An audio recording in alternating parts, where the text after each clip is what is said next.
Motif Rika, kakak ipar bunuh adik pakai jamu beracun, tersangka sakit hati dengan ibu mertua.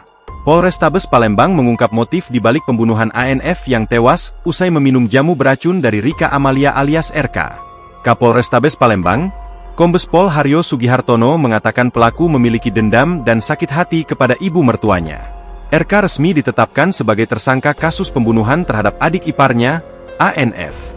Motif daripada peristiwa tindak pidana pembunuhan ini adalah dendam dan sakit hati karena adanya cerita yang kurang baik di antara keluarga tersebut baik tersangka dengan ibu mertuanya termasuk dengan adik iparnya itu, ujar Haryo saat konferensi pers di Poltabes Palembang, Jumat, 20 Desember 2024. Yang pada akhirnya cinta yang tidak bagus itu menimbulkan suatu kebencian, pada akhirnya keberanian dari tersangka itu mengerjain adik iparnya sendiri, sambungnya. Haryo mengungkapkan asal-usul jamu beracun tersebut didapati dari pembelian melalui marketplace online.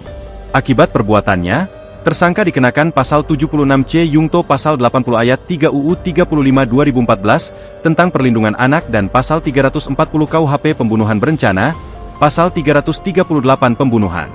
Diancam pidana penjara paling lama 14 tahun atau denda paling banyak 3 miliar, sementara UU KUHP pasal 340 pidana penjara paling lama 20 tahun, dan pasal 338 KUHP paling lama 15 tahun penjara, tandasnya.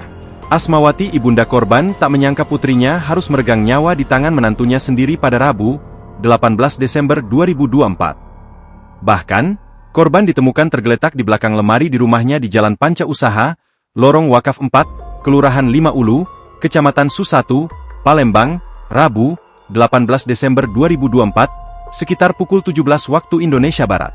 Ketemunya di belakang gerobak lemari, sudah gak ada nyawa lagi. Katanya minum jamu, ujar Asmawati, dilansir dari YouTube TV One News, Jumat, 20 Desember 2024. Asmawati sendiri mengungkapkan bahwa putrinya dan menantunya itu memang sempat ada masalah. Namun, keduanya sempat didamaikan oleh keluarga. Merasa sudah baikan, korban sempat bercerita kepada ibunya ditawarkan minum jamu dengan diiming-imingi akan diberikan uang Rp300.000 jika bertahan dan tidak muntah. Jamu? Dari menantu aku Rika. Samo Dioni tadi sumpet keles dulu tapi caklah bek diowa terus. Sangkan anak aku tadi percayolah, yuk Rika lah baik, katonyo. Saat kejadian, sang ibunda mengaji sekitar pukul 13.30 dan pulang sekitar pukul 15.30 WIB. Ibu korban langsung mencari keberadaan ANF di luar rumah. Namun juga tidak ditemukan. Hingga akhirnya, korban ditemukan di belakang lemari. Download Tribun X sekarang, menghadirkan lokal menjadi Indonesia.